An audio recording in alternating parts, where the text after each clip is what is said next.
Attorney General Mark Herring says the business claimed to be a charity, taking donations for care packages. The Attorney General announced today the Commonwealth will join a multi-state settlement against a Tennessee-based charity. This is all part of a nationwide crackdown on fraudulent charities that exploit veterans. 13 News Now reporter Jacqueline Lee spoke with the Attorney General.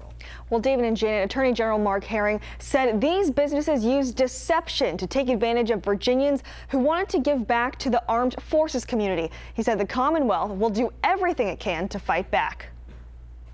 Boasting the largest naval base in the world, patriotic pride runs deep in Virginia. But Attorney General Mark Herring said two businesses took advantage of that. It's reprehensible, it's despicable. One lawsuit alleges an organization called Active Duty Support Services, claiming to be a charity, which it wasn't, went door to door selling care packages. That group made more than $100,000, but court documents said staff would skim cash donations for themselves. They claimed that if you bought these care packages, the care packages would go to service members who are overseas. And that didn't happen. On the company's Facebook page, owners claimed to have stopped the package program 10 days ago, several days after the Commonwealth filed the lawsuit. When someone asked why, the organizers claimed the door-to-door soliciting team filed complaints. But Herring said there's more. Charity Operation Troop Aid, based in Tennessee, sold teddy bears and claimed a portion of the proceeds would go towards service members and veterans. Instead, it spent funds improperly. Virginia, along with 15 other states, entered into a settlement with the organization.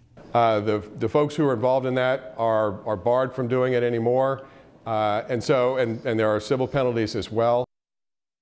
And if you think you are a victim of one of these scams, Attorney General Herring wants to hear from you. The number's at the bottom of your screen. You guys can give that number a call. And you can also ask the person on the other side if they believe that a charity is legitimate. So we'll have that number on our website, 13newsnow.com. Just click the link on my story. Live in studio, Jacqueline Lee, 13 News Now.